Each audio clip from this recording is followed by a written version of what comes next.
A Son de Mar, el podcast para marinos y amantes de la navegación.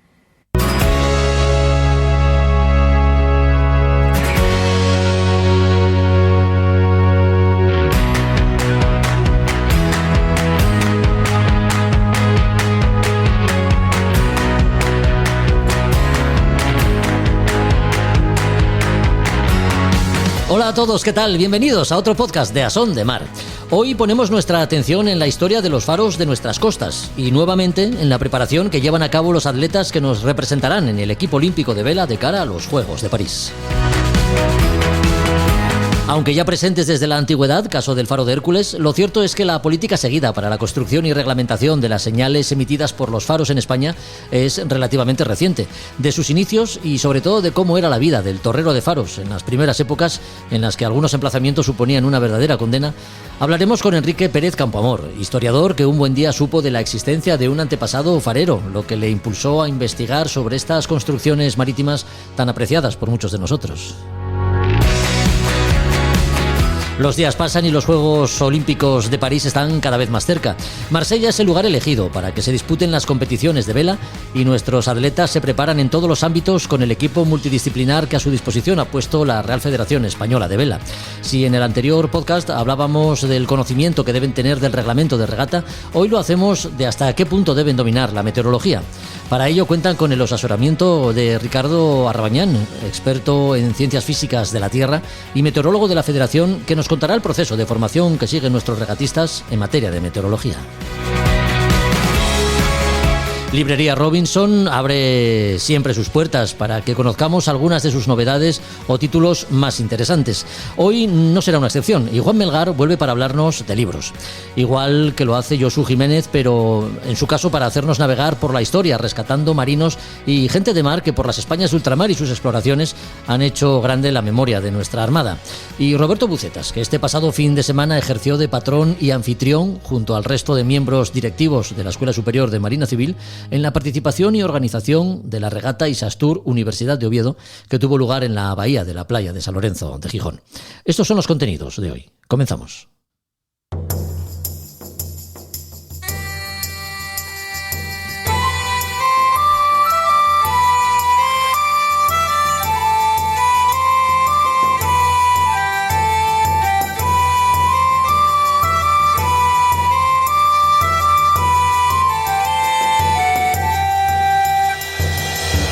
Los faros, esos cíclopes parpadeantes que siguen ayudando a comprobar el buen rumbo y la derrota correcta, se mantienen en pie aunque de forma diferente a como lo hicieron.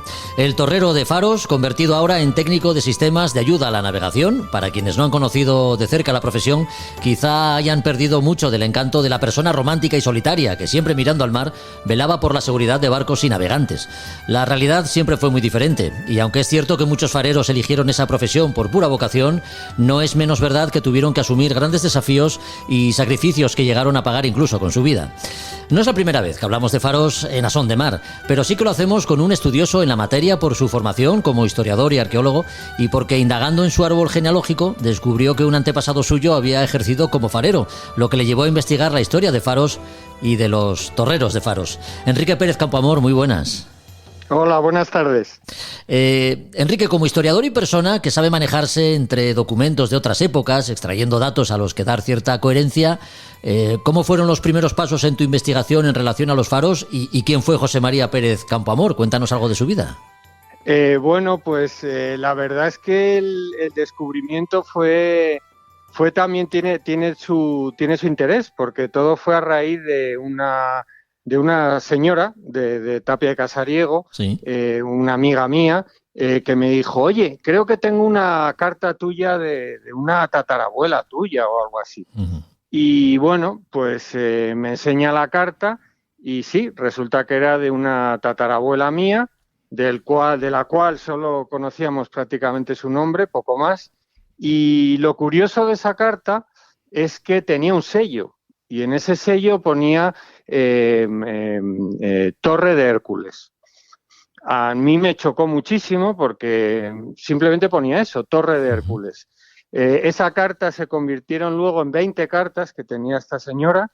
Y bueno, eran 20 cartas que investigando, pues fueron escritas desde la propia Torre de Hércules. Y estaban dedicadas a una amiga suya que vivía en Tapia de Casariego. Estamos hablando entre 1870 y 1880. Y esta señora, que se llama Elvira Campoamor, pues era hijo de José María Pérez Campoamor, que fue prácticamente de la primera generación de torreros profesionales que hubo en España. Entonces, yo de este mundo desconocía, pues prácticamente todo, y entonces pues fue una formación contrarreloj tratando de buscar en archivos y en bibliotecas pues información sobre faros y sobre todo información de la vida de esta gente, porque la suerte es que los torreros, como eran funcionarios, los primeros funcionarios de la primera época, pues existen documentación sobre ellos y existen expedientes sobre ellos. Claro, claro. Entonces, a través de eso, pues puedes ir indagando poco a poco en pues todos los sitios a los que fue pasando este torrero, vicisitudes incluso médicas, problemas médicos, la jubilación, la muerte, certificados de nacimiento, toda esa información pues estaba contenida en estos expedientes de ellos. Ya, qué bueno. España cuenta con una red de faros importante, Enrique. Alguien puede pensar pues que se deba a nuestro pasado, ¿no? Como potencia naval y marítima, pero no es del todo así. ¿Cuándo empezamos a tomarnos en serio la construcción de faros en nuestras costas? Pues fíjate, nosotros empezamos relativamente tarde, es decir, en 1820 aproximadamente había unos 9 faros en España. 1820 había 9 faros, nada más. De los cuales 9, creo que 7 eran todos en puertos. Es decir, que faros que no estuvieran en el puerto, en toda España podría haber 2 o 3, nada más. Por poner un ejemplo, en esta misma época, en Francia, existían unos 200 faros. Es decir, el retraso que tenía España fue enorme. Todo esto cambia a mediados del siglo XIX, 1840 y tantos, con el reinado de Isabel II, que empieza a cometer un programa de modernización total de España. Sobre todo, uno de los pilares fueron los faros, pero también estaba el tema de las carreteras y el tema de los ferrocarriles, esos 3 pilares. Claro. Y entonces los faros se convirtieron en un pilar total de modernidad. Los faros, cuando se inauguran entre mediados del siglo XIX y finales del siglo XIX, se convierten en los edificios tecnológicamente más punteros del mundo. Y los españoles lo fueron, o sea, tenían toda la modernidad que se podía tener en aquella época. Y en apenas 50 años se pasa de escasos 10, 15 faros que había en aquella época a finales del siglo XIX a tener más de 150. Ya. Con lo cual la política de construcción fue enorme. Ya. Y luego se han ido añadiendo algunos, pero ya poquitos después de esto. Ya con la red de faros ya constituida y los faros construidos, podemos decir que algunos de ellos se encuentran en lugares casi inaccesibles. ¿Cómo de complejo era su proceso de construcción? Sí, bueno, inaccesible, sí.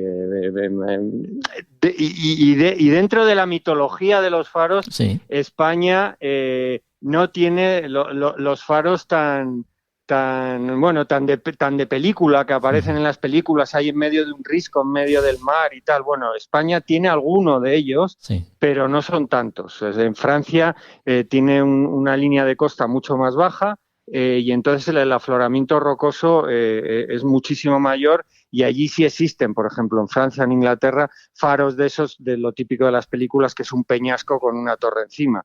Con los riesgos de construcción y peligros a la hora de construirlo son enormes. En España hay, pero no podemos decir en islas más o menos grandes, más o menos pequeñas, pero no tanto, pero aún así muy complicados de construir, por supuesto. Podían tardar años. Hay multitud de faros que se construyeron y a los 5 o 10 años venía un oleaje, se lo llevaba abajo. Ha habido muchos casos, unos cuantos casos de fallecimiento de torreros junto con toda su familia por causa de esto. Estaban allí, viene una ola, se lleva todo.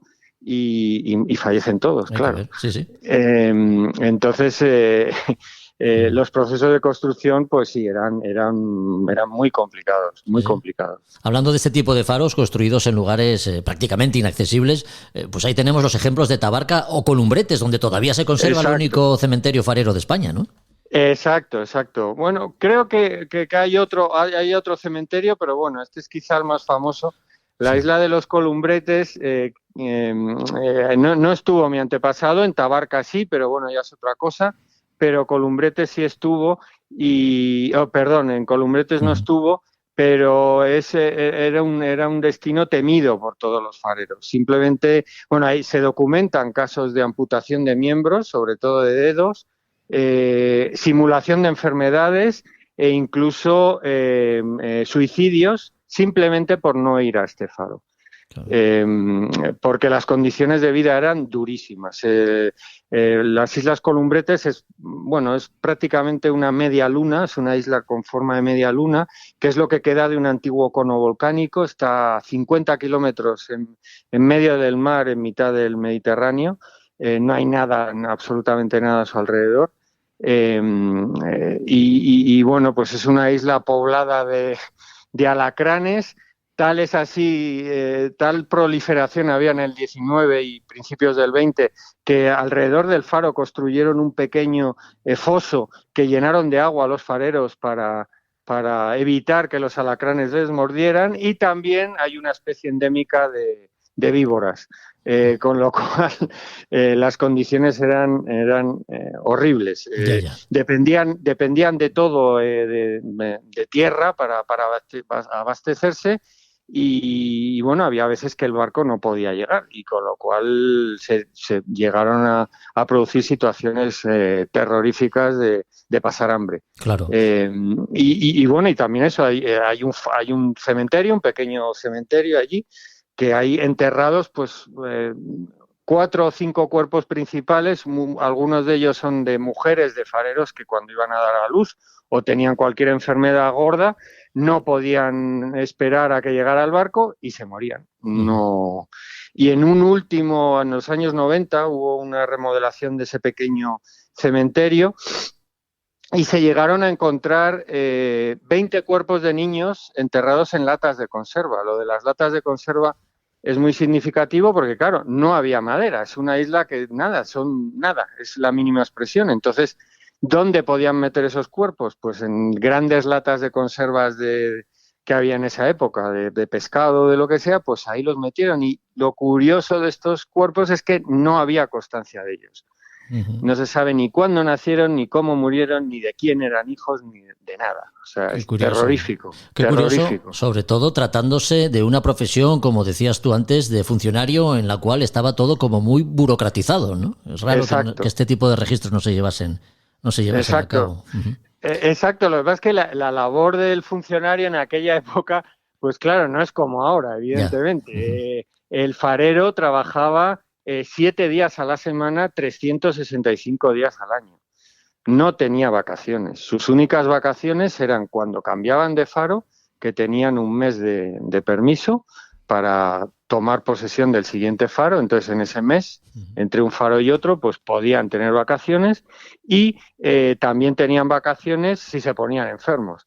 Entonces, eran los 2 únicos momentos del día del año, de su vida, en que podían tomarse días pagados por el Estado. El resto era trabajar 365 días al año, y luego, además, bueno, si había varios fareros dentro de un mismo faro, era obligatorio que uno de ellos permaneciera dentro del faro siempre, con lo cual, de cada 2 días uno tenías que hacer pues como una guardia de 24 horas literalmente dentro de ese faro, y no podía salir. Uh-huh. Con lo cual era horrible, uh-huh. Horrible. Son muchos los casos de demencia, de locura, incluso situaciones en que llega a haber asesinatos entre ellos por las condiciones tan penosas que tenían. Muchos escritos de la época lo recogían, las condiciones tan duras que tenían.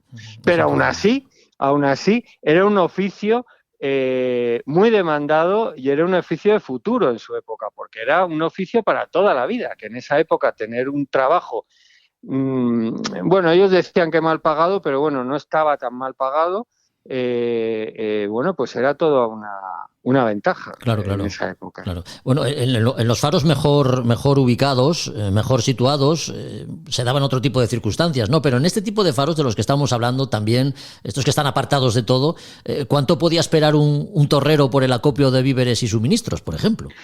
Bueno, pues normalmente cada isla tenía su dinámica, pero normalmente se les abastecía cada 15 días. Eso era lo habitual, que cada 15 días llegara un buque que les proporcionaba la alimentación. En estos sitios tan remotos, normalmente esta alimentación la pagaba el Estado, pero en sitios donde no eran tan remotos se pagaba de su salario,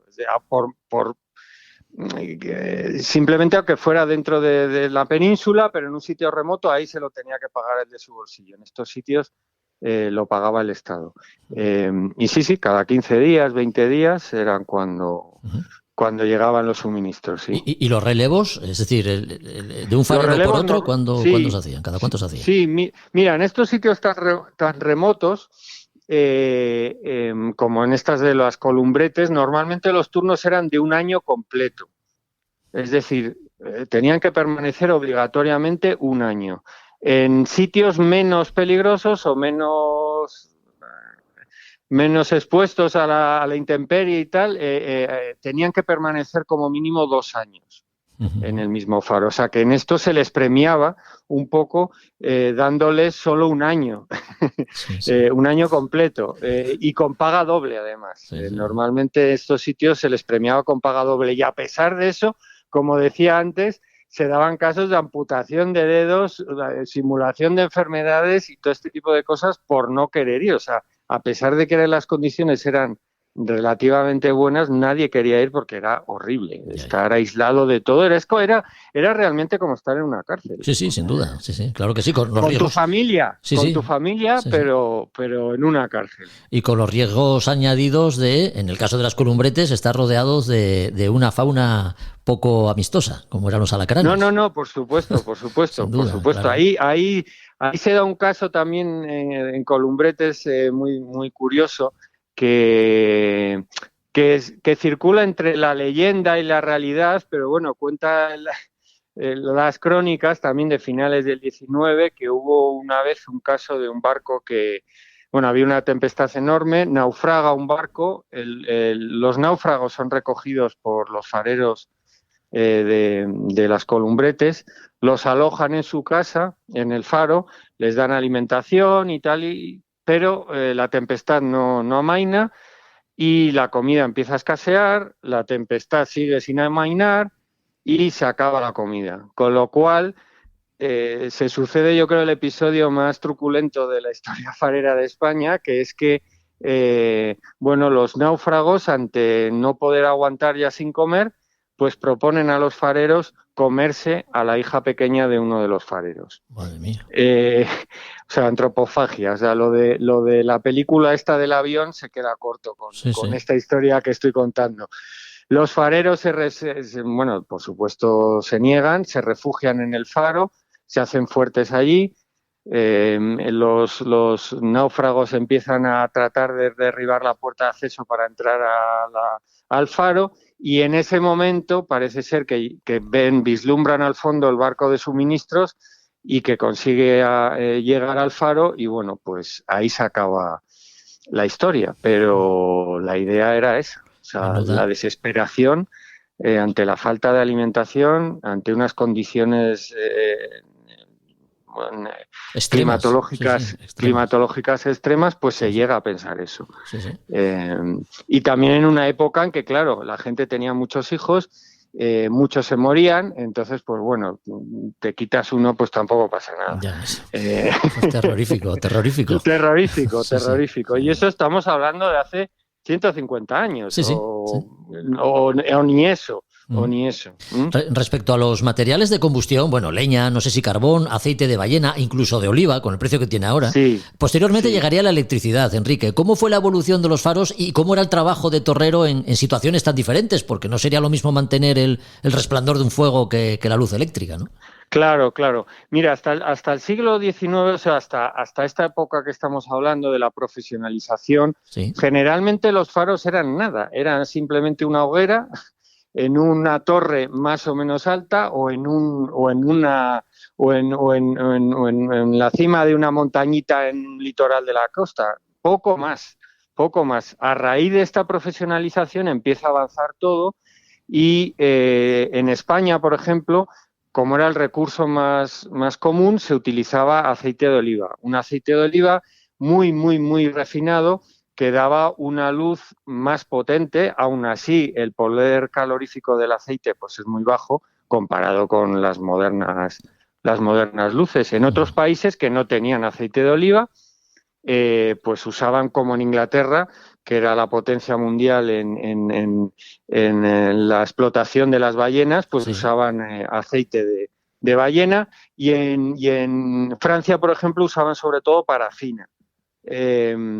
Todo esto duró prácticamente hasta el siglo XX, en que luego pues se va transformando este aceite de oliva, pues en España se transforma luego en gas y posteriormente se electrifican, pues los primeros son de los años 30, 40 del siglo XX, hasta ahora que están totalmente electrificados y totalmente autónomos. El oficio de torrero es, que yo sepa, el único cuerpo del Estado de funcionario que desapareció, que en el año 92 se dijo, se acabó. O sea, los torreros que hay ahora son los que entraron antes del año, creo que fue 92 o 98, sí. Me baila ahora la cifra. Sí, sí. Pero que es un cuerpo de funcionarios extinguido, que yo sepa, el único. Sin duda, la gran revolución en cuanto a la tecnología que envuelve a los faros fue la invención de las lentes de Fresnel, me parece que se llaman. Sí. ¿No? Eso lo inventó un francés, Fresnel, en 1820 y fue realmente una revolución. Igual que ahora la revolución llega del lado de las bombillas, de la luz, ahora sobre todo con las lámparas LED, que ya todos los faros están cambiando sus lentes, sus bombillas antiguas por estas LED. Hasta ese momento la revolución llegó por la lente. O sea, la lente Fresnel no es más que un concentrador de luz que hace que la luz no se vaya por ningún lado, se concentre y se emita hacia el mar.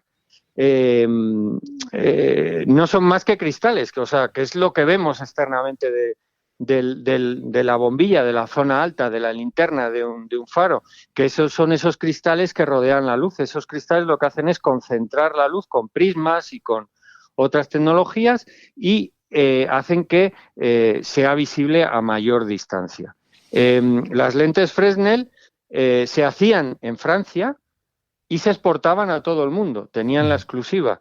Y eran unas lentes caras, no, carísimas, porque se hacían a medida en función de cada faro y eran tan caras que podían llegar a costar lo mismo que todo el edificio completo con toda la tecnología que pudieras meterle, con motores, era tan cara la lente como todo lo demás. Claro.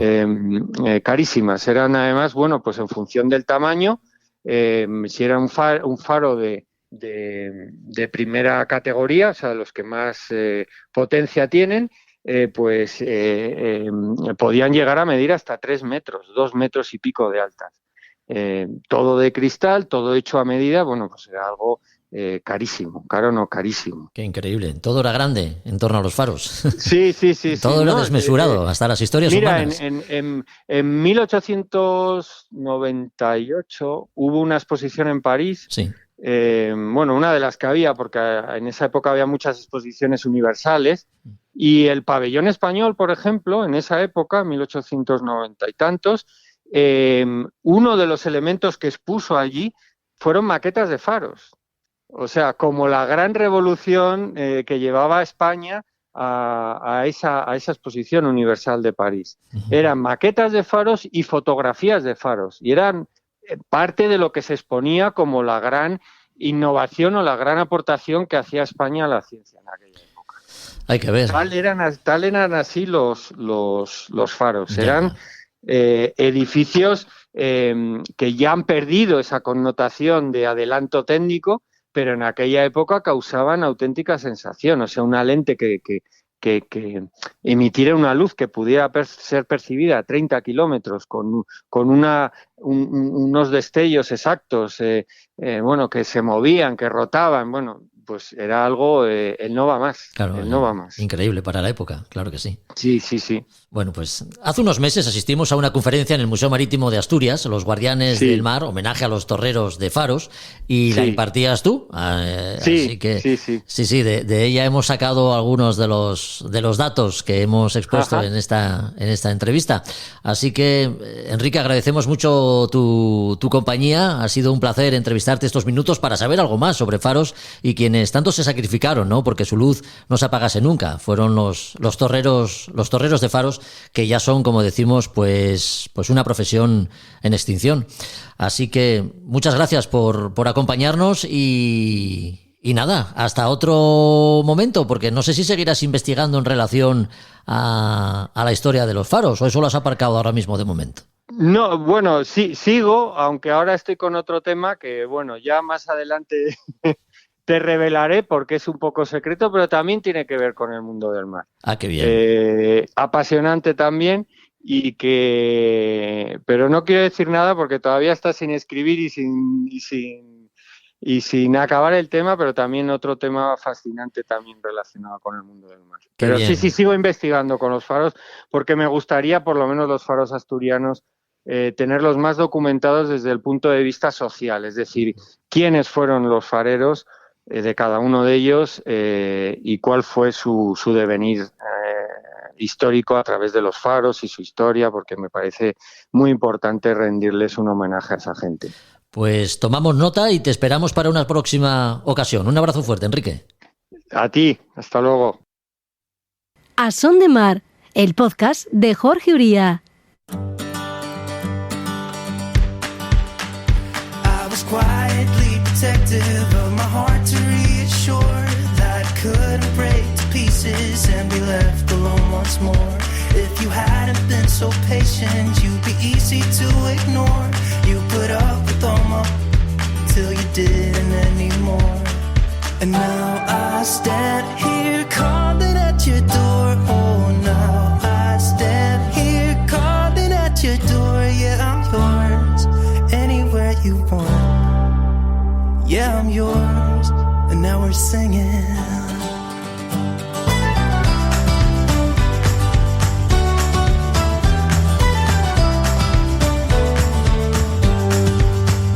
I have made a lot of mistakes, I have been too self-involved, been protective of my feelings, but somehow you made me fall. You got underneath the surface and you shattered every wall, and I know I got that feeling, there's no question anymore.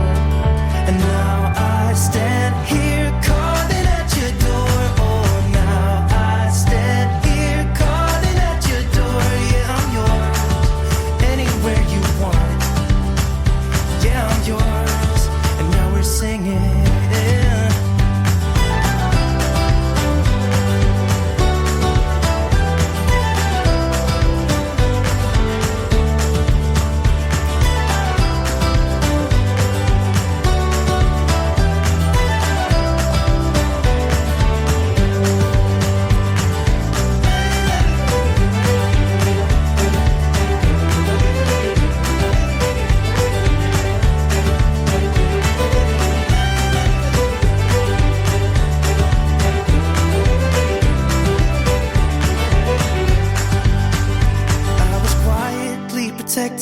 of my heart to reassure. La meteorología es una ciencia fascinante. Es una de las formas que tenemos de comprender el lenguaje con el que nos habla el planeta, la naturaleza y el entorno que habitamos.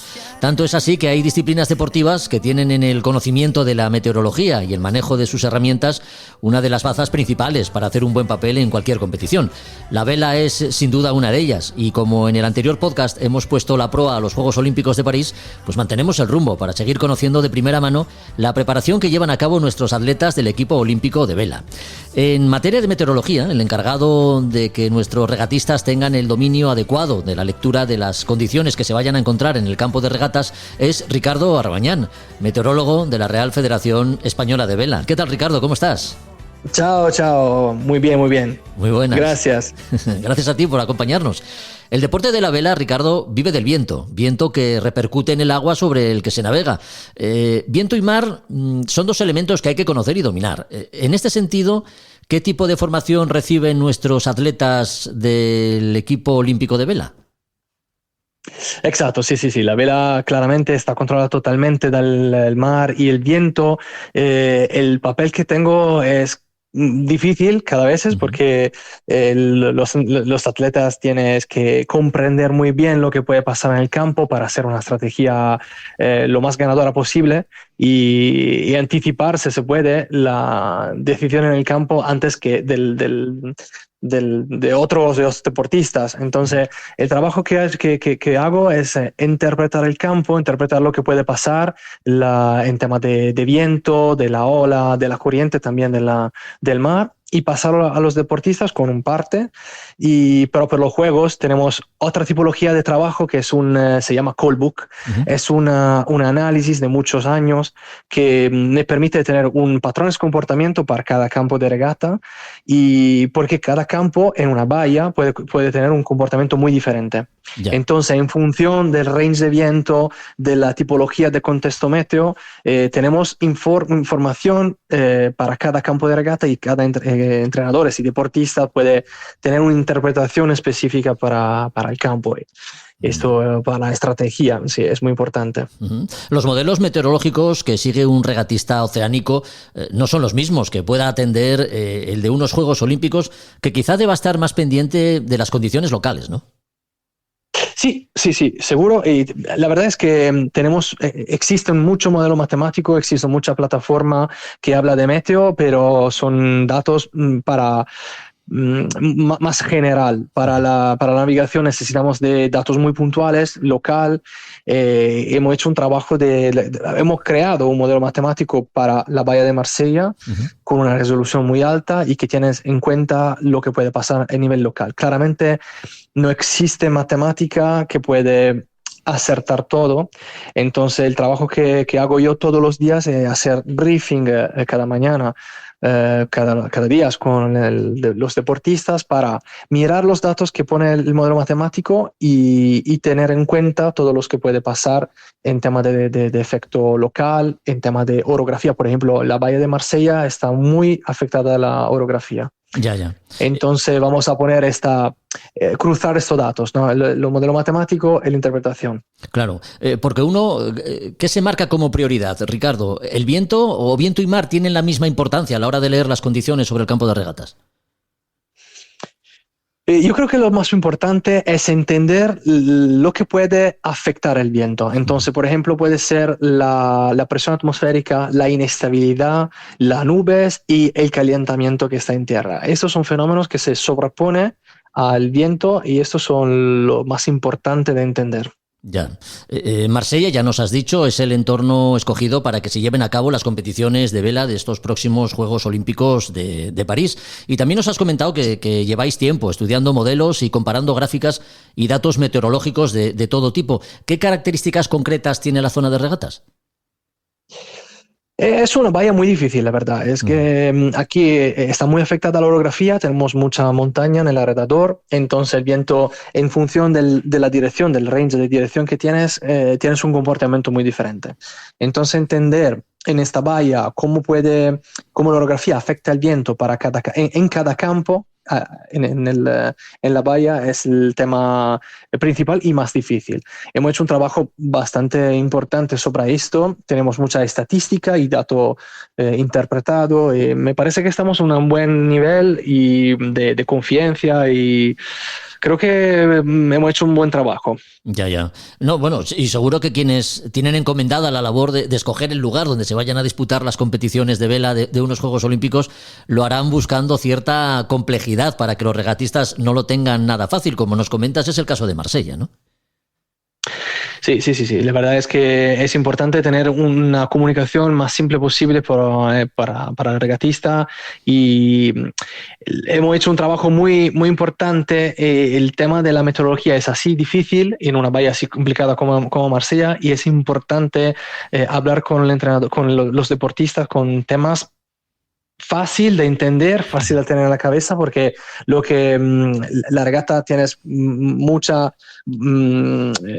variables que de tener en cuenta, táctica sobre todo, entonces el tema de la estrategia es tan eficaz cuanto es simple de entender. Por muchos, o mejor dicho, ¿hasta qué punto son fiables los modelos matemáticos y estadísticas que seguís para anticiparos de alguna forma a las condiciones que os vais a encontrar, en este caso en Marsella? La verdad es que ahora tenemos un nivel de tecnología y de herramienta bastante fiable. Claramente es difícil que la matemática y la física puede aceptar todo. Entonces es muy importante tener un conocimiento, una experiencia directa y interpretar cada día los datos. Pero yo creo que el modelo que hemos hecho y también con la ayuda de la inteligencia artificial se puede hacer un buen trabajo, podemos tener unas buenas herramientas. Y hasta ahora los regatistas, nuestros atletas, progresan adecuadamente, están asimilando todos los conocimientos como deben. Sí, exacto. Propio en este día estamos haciendo mucho meeting, mucho análisis entre one-to-one para cada equipo, para absorber lo que tenemos en este callbook, que es este libro donde tenemos todo el conocimiento local, ¿no? de la Bahía de Marsella. Estamos haciendo este meeting de estudio. Entonces los deportistas están entrenando en el agua y entrenando en tierra conmigo. Sí, porque ya queda poquito. Acompañarás a los atletas en todo momento, ¿no? Estarás presente en el desarrollo de las pruebas. Sí, exacto. Sí. Estaré en la Marina Olímpica y en función del día y cuánto está complejo, puedo estar en el agua, en la lancha con entrenadores y ayudar en la interpretación. Y nervioso, imagino, viendo cómo evolucionan las condiciones a lo largo de la regata. Sí, exacto. Porque es un tema también psicológico, claro. No solo de análisis del campo, sí, puede afectar, todo afecta. Sí. Bueno, pues desde aquí mucha suerte, Ricardo, por la parte que te toca, por la parte que te toca dentro de este equipo multidisciplinar del que formáis parte, pues quienes tenéis también la responsabilidad de llevar a nuestros regatistas a lo más alto. En este caso, tú como meteorólogo de la Federación Española de Vela, que participas, me parece que en tus segundos Juegos Olímpicos, ¿no? Sí. Absolutamente. Y no eres español, eres italiano, me parece. Italiano, sí. El acento te delata. Bueno, Ricardo, pues desde aquí lo dicho, mucha suerte a todos y que estos Juegos Olímpicos se desarrollen para nuestro equipo nacional de vela como tenéis planeado. Así que un fuerte abrazo y si volvemos a hablar contigo, esperemos que sea pues con alguna medalla en vuestro haber. Exacto, lo espero. Un abrazo fuerte. Gracias. Adiós.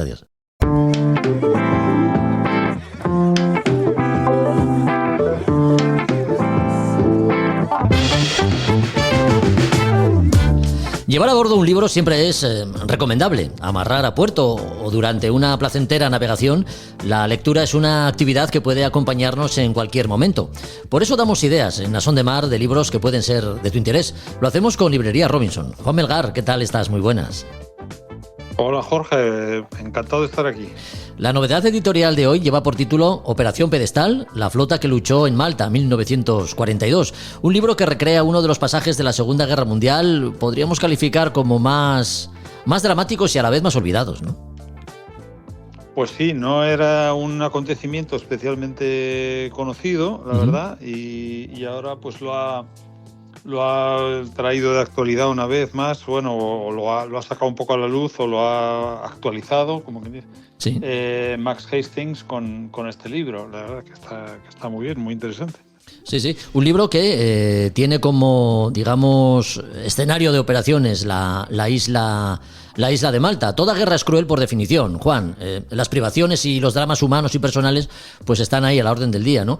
¿Cómo plantea el autor la historia que recrea en este libro? ¿Desde el punto de vista del historiador, digamos, científico, que echa mano de datos y documentos y los maneja con rigor, o con cierto sentido, no sé, dramático, más próximo a la novela? Pues la verdad es que Max Hastings tiene un estilo personal, muy personal, que combina muy bien lo que es la historia en sí, o sea, como que dice, pues oye, cómo se gesta pues digamos las grandes líneas, ¿no? Lo estratégico, cómo se pergeña, por ejemplo, esto es la historia de un convoy que zarpa del Reino Unido a Malta en el año 42, en el verano del año 42. Entonces, cómo se va gestando, ¿no? Todo el tema de cómo se toman las decisiones, cómo se organiza, cómo se va, qué es lo que las circunstancias que llevan un poco a tomar al alto mando inglés, naval inglés, a mandar este convoy. Entonces, eso lo combina él muy bien con bajando también al pequeño detalle, ¿no? Al hombre que está ahí, a la vida del marinero, del comandante del barco, entonces baja y entonces lo personaliza, como que dice, ¿no? Porque te habla de un caso concreto, de cómo lo vive, de quién era y por qué estaba ahí, y cómo fue su carrera, o cómo, pues un poco las circunstancias personales, o cómo muchas veces las cartas que escribían a casa, pues cómo contaban lo que les pasaba. Entonces, pues se hace a la vez, no se queda en una narración un poco abstracta de lo que es ¿no? de un hecho bélico, sino que se ve la gente y el ser humano que hay detrás, que están siempre en medio de todo este horror, claro. Sí, hemos mencionado a Malta como el escenario de operaciones de esta operación Pedestal, pero concretando más sobre el argumento del libro, estamos hablando de una isla asediada que durante semanas tuvo pues prácticamente la inanición a sus 300.000 habitantes, ¿no? Efectivamente, ahí se queda, Malta es una especie de pequeña peca en el Mediterráneo, ¿no? Que queda entre Italia y todo ese norte de África, que en ese momento está dominado por el Afrika Korps de Rommel. Rommel en ese momento, el verano del año 42, es antes de la batalla del Alamein, y tiene toda la ribera sur del Mediterráneo prácticamente, está menos ya el Egipto ya asediado y defendido ahí por pues un poco antes del Alamein, de cuando Montgomery le da la vuelta, pues está todo en manos de las potencias del eje, ¿no? De Italia y Alemania, y entonces ahí sobrevive pues esa pequeña Malta asediada. Entonces que tiene su importancia estratégica, aunque ya llega un momento dado que está tan machacada por los bombardeos que ya no pueden casi pues ni volar los cazas que salen desde Malta, para que fundamentalmente se usaban para hostigar los convoyes que iban entre Italia y el norte de África para aprovisionar a las tropas del eje que estaban allí. Yeah. Y yo creo que ahí lo ve Churchill un poco como una cuestión también de orgullo, ¿no? Oye, pues después de que ha caído Singapur en el este, que prácticamente todo está, ¿no? Alemania y sus aliados están en su máximo apogeo en ese momento. Dice, no se puede retroceder, no se puede ceder nada de espacio. Entonces deciden echar el resto con una flota enorme e ir a socorrer Malta. Ya. Con eso. Sí, porque para Churchill esta operación, que tenía por objeto, como decimos, salvar a la población y liberar Malta, llegó a convertirse, además de un asunto de carácter nacional, llegó a convertirse en un asunto personal casi del propio Churchill. Sí, casi un tema personal, ¿no? También al público británico había que darle un poco alguna buena noticia, porque claro, todo eran desastres un poco. Inglaterra estaba ahí aguantando, Estados Unidos todavía no había entrado con todo aunque ya estaba en la guerra, no había desplegado todavía todo el inmenso potencial que tenían, y entonces pues el público estaba sediento de alguna buena noticia, porque ya llevaban 3 años de guerra y lo único que había habido eran pues retrocesos y malas noticias, y no, la cosa no se veía avanzar. Y eso, claro, el político pues dice, esto hay que darle una vuelta ya rápidamente, hay que hacer algo, claro. hay que hacer algo. Operación Pedestal, la flota que luchó en Malta en 1942. Su autor, Max Hastings, británico, periodista e historiador, o al menos alguien a quien la historia parece apasionarle, ¿no? Pues sí, es un periodista que ha estado en muchos sitios de muchas guerras, muy al pie del terreno. Estuvo en las Malvinas, otro conflicto naval que yo creo que hemos comentado alguna vez algún libro sobre el tema. Ha visto la guerra en primera persona, o sea, ha visto, desde luego, por ejemplo, en las Malvinas, que sí hubo también enfrentamientos navales entre argentinos y británicos. Ha visto, incluso como cuenta en algún momento dado, ¿no? Yo creo que es en el prólogo, que todavía había ahí, ¿no? Se usaban algunos de las armas, por ejemplo, antiaéreas de los barcos, seguían siendo en muchos casos las mismas que las que se habían usado durante la operación Pedestal. Sí. Entonces, Max Hastings la verdad es que es un historiador militar ya, o de batalla muy, muy conocido, y tiene unos libros fantásticos, la verdad. Su libro, por ejemplo, sobre la guerra de Vietnam es magnífico. Él creo que estuvo allí también de corresponsal, y yo la verdad que recomiendo su lectura a todos los amantes de la historia bélica, que no duden en leer sus libros. Y esta es su primera incursión naval pura, como que yo creo que es, porque en el resto pues aunque haya temas navales, como un poco pues suele ser el caso en casi todas las guerras, esta es su primera incursión como un libro naval como tal, y la verdad es que la lectura se hace muy, muy amena, y a la vez da sensación de rigor y conecta con el sufrimiento humano que siempre conllevan estas guerras. Max Hastings, su último libro, Operación Pedestal, la flota que luchó en Malta en 1942. Novedad editorial que nos trae Librería Robinson, el lugar al que siempre queremos ir y no siempre está al alcance, no siempre podemos. Así que ¿qué hacemos para poder estar en contacto con vosotros, Juan? ¿Cómo nos ponemos en contacto para poder reservar alguno de los libros que tenéis ahí en Librería Robinson? ¿Qué hacemos? Pues todo el que no pueda venir a nuestra librería de Madrid siempre tiene la página web a su disposición, donde puede ver todo el fondo y todos los libros que tenemos, nauticarobinson.com. Y también nos pueden llamar o escribir un email con sus consultas, y estaremos encantados de atender y ayudar. Pues dicho queda, y una vez anotada toda esta información, te emplazamos al próximo podcast. Ya sabes, dentro de 15 días. Hasta entonces, Juan, un abrazo. Muchísimas gracias, Jorge, un placer. A Son de Mar, el podcast para marinos y amantes de la navegación.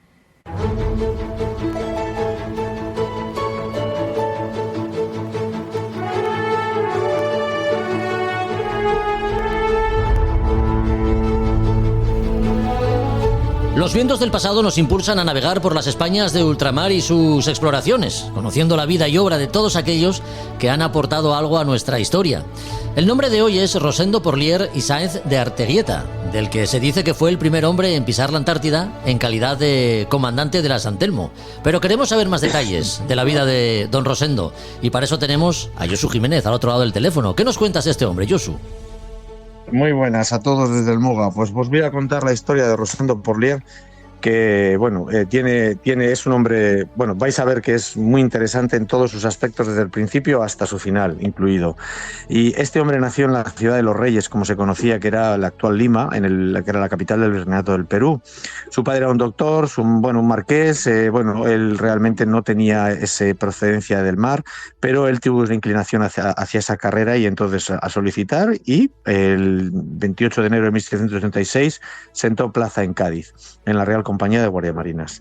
A partir de ahí, pues ya 3 años después, ya estaba como alférez fragata, haciendo comisiones a Constantinopla, que era la política que en ese momento España tenía para mejorar las relaciones con el Imperio Turco. Pues estuvo practicando el corso con Gravina en las expediciones a Mazalquivir, en Orán, para defender la ciudad que llevaba desde el siglo XVI siendo española, esa plaza. Bien, así estuvo hasta llegar a teniente de fragata, formándose como un hombre combativo y un hombre de mar. Muere, le cortan la cabeza a Luis XVI en 1693, y entonces España, que era neutral ante la Revolución Francesa, entra en la Guerra de Convención y se hace aliado de los ingleses. A partir de ahí, sí, al principio se invade y se trata de llegar hasta Toulon, mientras por otro lado estaba don Blas por allí en Toulon atacando el puerto. Pues por aquí los soldados, entró Napoleón, en aquel momento todavía no era quien todos conocíamos. España fue perdiendo espacio hasta entrar en Cataluña a los franceses, y hubo un sitio en el propio Golfo de Rosas, y allí él estuvo sirviendo en las fuerzas con los navíos San Antonio, San Damaso y el Triunfante, que el Triunfante al final encalló porque aquel golfo es muy peligroso, pero Porlier rindió un gran servicio, donde se defendió del enemigo, y durante casi dos meses largos participó en el reembarco de las tropas, la última defensa de la ciudad, y digamos que incluso como militar de tierra hizo una labor encomiable. Después de ahí fue ascendido a teniente de navío. El Tratado de Basilea se acabó la guerra, en la que Godoy sacó sus beneficios, y Porlier entonces siguió navegando en distintos buques al corso, y otra vez en guerra con Inglaterra, en el Príncipe de Asturias estuvo en el combate de San Vicente, y luego después en esa batalla perdida de una manera tan poco interesante, tuvo que quedar en Cádiz, y con Mazarredo defendió Cádiz de los ataques que Nelson, incluso saliendo a romper el bloqueo. A partir de ahí, él siguió luchando. Después, ya con Napoleón como cónsul y demás, salieron hacia Tolón. Había la estrategia de diversión para llevarse a la flota británica hacia el Caribe, y allí estuvo combatiendo, conquistando la isla Diamante, por ejemplo, de la Martinica, mientras los británicos de esa manera estaban acercándose y separando esa flota del Canal de la Mancha, para que así los más de 100.000 soldados esperando en Normandía pudiesen invadir Inglaterra. Volvió, esto no pudo ser, y lo que vino después fue la famosa batalla de Trafalgar, que todo el mundo conoce. Conocemos siempre un poco lo que perdemos, pero no lo que ganamos. Y ahí, en un combate, él estaba en el Príncipe de Asturias con Gravina, y se defendió bastante muy bien frente al Defiance y el Revenge. Pero llegaron 3 navíos más, que era la táctica que tenía bien montada Nelson, y con uno de 3 puentes, y entonces al final dañaron a un barco solo, que es el Príncipe de Asturias, que al final consiguió cortar el aparejo, y por remolque con una fragata lo llevaron a Cádiz. Todo el mundo sabemos cómo acabó la batalla de Trafalgar y cómo empezó a partir de ahí la pérdida un poco de poder naval, y con ello, en 1808 los franceses encima nos invadieron. A partir de ahí, nuestro Porlier combate en Cádiz contra como comandante la batería de morteros que estaba en una de las caserías, y contribuyó a la rendición de la escuadra del almirante Rosfili, que ya lo hablamos en otro capítulo. Con eso recuperamos 5 navíos para España, y además esas baterías que sirvieron en la batalla del que ganó el general Castaños en Bailén, ¿no? Que no teníamos. Acaba la guerra y volvemos aquí, pero ¿qué tenemos? Tenemos un problema de poderío naval, de comunicación con el otro hemisferio. Y allí nos vemos obligados a la compra de barcos. Había bastante dinero en este caso, porque teníamos las indemnizaciones de Francia, más otra serie de libras esterlinas por prohibir el tráfico de esclavos por parte de Inglaterra, y con ese dinero se compraron una serie de barcos a los rusos, que ahí había que hablar del famoso fraude de estos barcos y quién se quedaría con aquel dinero. No sabemos bien cómo fue la cosa, es una cosa a comentar. A partir de ahí las naves eran pésimas. ¿Por qué lo adelanto? Porque en 1819 ya había un problema importante de tropas y de pertrechos en el otro hemisferio y en los Españas del otro hemisferio, y entonces bueno, pues se manda una escuadra con el navío San Telmo y 600, casi 700 hombres, el Alejandro I, que era uno de los barcos rusos, y 2 fragatas, una de ellas era la Prueba. El Alejandro I no consiguió llegar casi ni a Cabo Verde porque tuvo que volver porque hacía agua, estaban en un mal estado. A partir de ahí fueron bajando, pero estamos hablando ya que estamos en el invierno austral, con lo que llegando a lo que es, trataron de bajar mucho más al sur para tratar de salir con más seguridad por el Cabo de Hornos, y el 2 de septiembre desde una de las fragatas acompañantes se ve en el diario como hemos dejado de ver a la San Telmo en latitud 62 grados sur y longitud 70 oeste, con averías graves en el timón, tajamar y verga mayor. ¿Qué sucedió aquí? Bueno, las fragatas llegaron al Callao con un mes de diferencia entre una y otra, pero desde el 12 de septiembre nunca se supo ni se sabría ya de San Telmo y sus casi 700 hombres. En principio, bueno, el barco no estaba perdiendo agua, no tenía ninguna vía de agua y simplemente quedó a la deriva, con lo que entonces este barco se cree que llegó con Porlier a dar con la isla Livingston, que se conoce ahora. Son los primeros europeos que llegaron a la Antártida, no de una manera forzada, pero llegaron allí estuvieron, allí se mantuvieron, tenían madera, tenían con qué vivir, solo hacía falta que llegase un rescate que nunca llegaría. 2 meses después, el capitán de la Armada Británica, Robert Fields, se envía desde Valparaíso a aguas más allá del Cabo de Hornos, pero para comprobar lo que el marino mercante William Smith contaba sobre unos avistamientos de tierras muy al sur. Ese viaje Smith fue embarcado como piloto y se le dio a él como como el que primero llegó a esas tierras. Pero lo que Smith no contó la vuelta, pero sí lo hizo el capitán Robert Fields, es que al norte de una de las islas, la que se llamaba Livingston, se hallaron los restos de un naufragio que el capitán definió como de tipología española y que se había producido no hacía mucho tiempo, y en sus notas aparecen algunos otros haciendo claras alusiones al navío perdido unos meses antes, con lo que bueno, podemos decir que el San Telmo tocó las tierras antárticas, el primer barco europeo que tocó las tierras antárticas.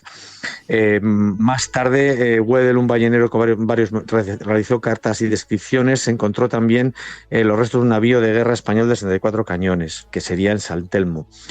Y en principio, bueno, pues esta es la historia de él, y podemos contar pues cómo, vamos a ver que lo tengo por aquí, una cosa muy interesante, ¿no? Smith, la historia negra, las leyendas, porque todo esto genera leyendas, cuenta que William Smith se hizo macabradamente su ataúd que le acompañara para siempre los restos de un cepo del ancla que encontró del San Telmo. Esto, bueno, si no desenterramos a Smith no lo sabremos nunca, pero lo que puedo decir es que este hombre fue un héroe, un profesional, un combatiente, y que, bueno, podemos decir que fue el primer hombre europeo que tocó la isla, tocó los territorios antárticos antes de cualquiera, aunque quede como el tal Smith el primer hombre britano que lo hiciera.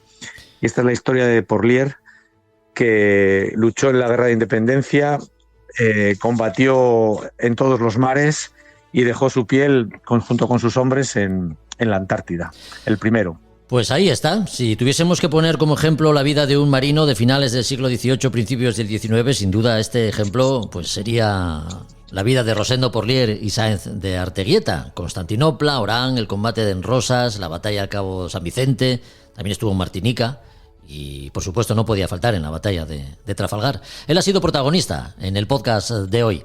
Dentro de 15 días volveremos a navegar por las Españas de ultramar y sus exploraciones con Josu Jiménez. Hasta entonces, Josu. Hasta entonces, buena suerte. Un abrazo. Venga. A Son de Mar, la náutica en un podcast.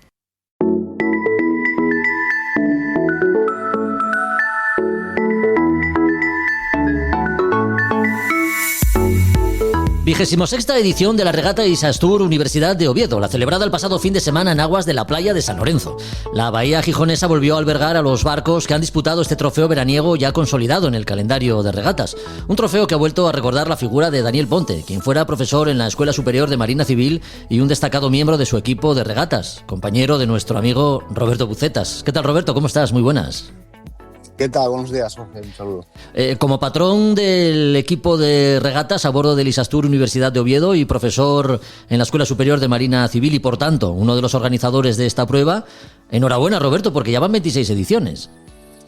Sí, es la 26ª edición. La verdad es que parece que fue ayer cuando empezamos con todo este tema y bueno, pues va pasando poco a poco el tiempo, ¿no? Sí. Tú que estás desde el principio, ¿cómo recuerdas los primeros años? ¿Cómo fueron?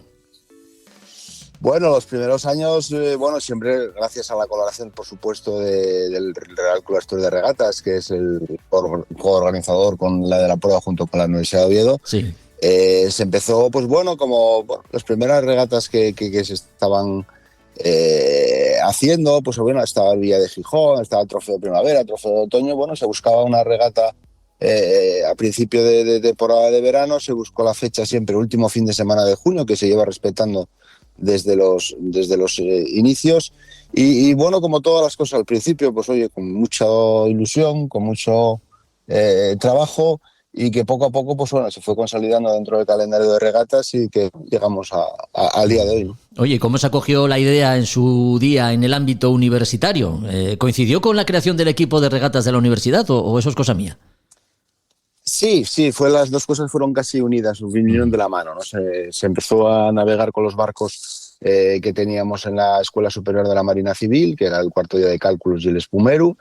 Se planteó a la universidad desde la escuela, tener la posibilidad de, para la temporada estival, tener un barco para poder hacer unas regatas un poco más de navegación de altura, un poco ir hasta el Gaitero en concreto, Vuelta a Asturias y el Gaitero, y se planteó, tuvo buena acogida ese primer año con un barco que se había alquilado, que se alquiló en Francia. Todo salió muy bien, todo el mundo quedó muy contento y al año siguiente se volvió a repetir la experiencia y después se planteó ya lo que sería tener un barco propio para el propio equipo de regatas y crear el propio equipo de regatas con un equipo ya estable dentro de lo que sería el deporte universitario y se creó un equipo de vela dentro de la universidad federado. Entonces competimos como deporte federado y ahí fue cuando ya se cogió, se compró el barco Universidad de Oviedo junto con la inestimable colaboración que sin ella no podría existir ni el equipo ni muchas cosas que se realizan con el deporte de la vela dentro de la universidad, que es Isastur, ¿no? Que surgió también el patrocinio de Isastur y que llevamos con Isastur y con el equipo 26 años. Y se planteó desde el primer año hacer una regata y esa regata fue la regata Universidad de Oviedo, que ahora se llama regata Isastur Universidad de Oviedo.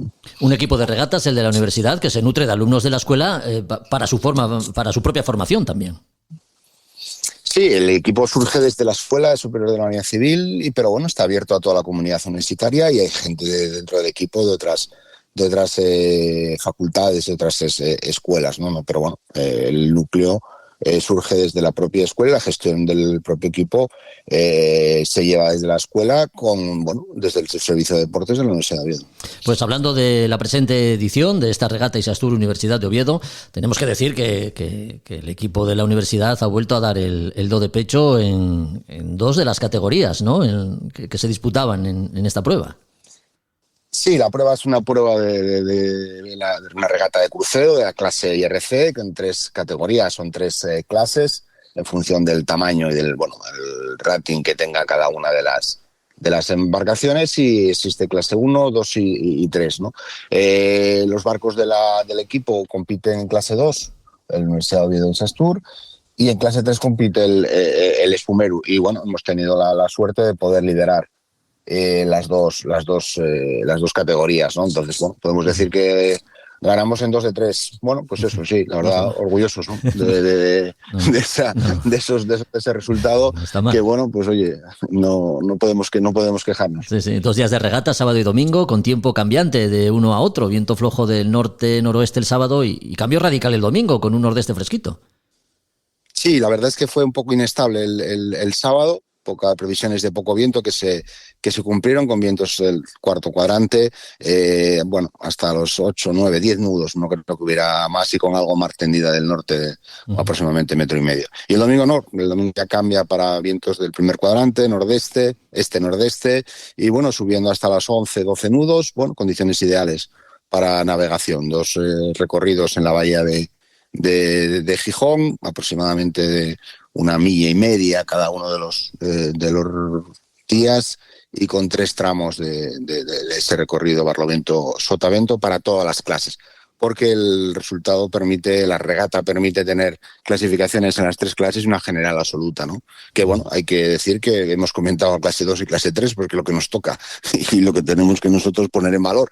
Pero bueno, en clase 1 ganó el Tasus, que fue a la postre el vencedor absoluto de la 26ª regata Universidad de Oviedo, ¿no? Sí, junto con el GS1, que quedó segundo, y el tercero el Bulbos, que es la clase 1, que bueno, es la clase de los barcos de mayor tamaño, de mayor porte, ¿no? Claro que sí. Mantener las posiciones, primera y segunda posición en la tabla los 2 días, cuando las condiciones cambian tanto de uno a otro, no es tarea fácil, Roberto. Hay que saber leer bien el campo y la situación en cada caso, ¿no?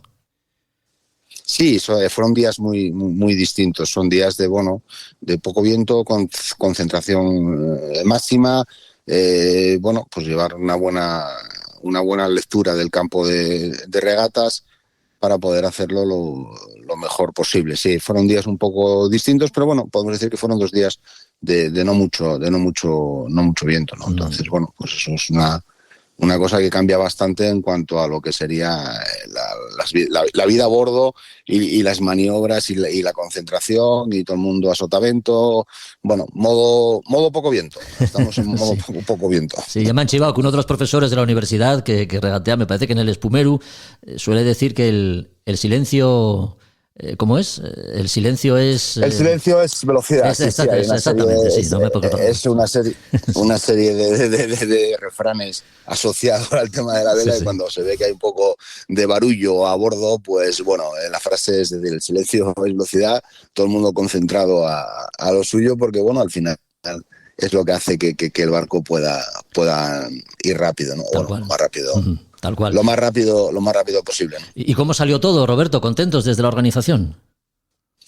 Sí, desde la conoce todo el mundo contento. La verdad es que gracias al Club de Regatas, pues bueno, la organización no tiene ningún pero. Se hizo presentación de regata el viernes de la semana anterior.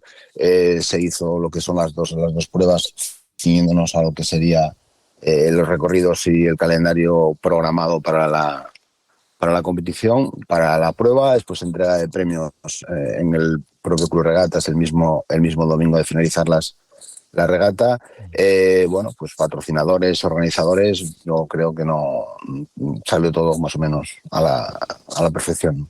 Bueno, pues antes de despedirte, recordemos la figura de Daniel Ponte, a quien un año más habéis dedicado esta edición. Alguien que se recuerda tanto es porque algo ha hecho bien, ¿no?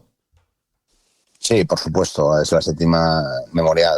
Daniel Ponte fue director de la Escuela de Marina Civil y es el patrón, y fue siempre el patrón del Espumeru, y siempre se le recuerda. Y bueno, para nosotros es un orgullo poder ponerle el apellido de memorial de Daniel Ponte a esta regata. La verdad es que siempre se le echa de menos en todo lo que es el equipo, y bueno, en particular cuando se aproximan estas fechas, ¿no?, de la regata.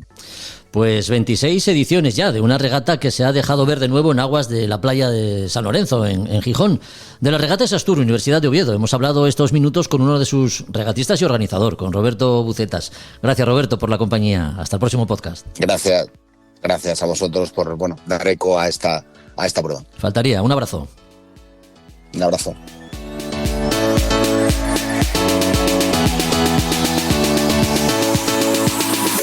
Pues hasta aquí otro episodio de A Son de Mar. Esperando que los contenidos hayan sido de tu agrado, volvemos en 15 días. Sabes que puedes compartirlos en cualquiera de las plataformas que emplees para escucharlos, porque esa es la manera de darlos a conocer y, de paso, pues hacernos un favor. Así que hasta dentro de 2 semanas. Adiós.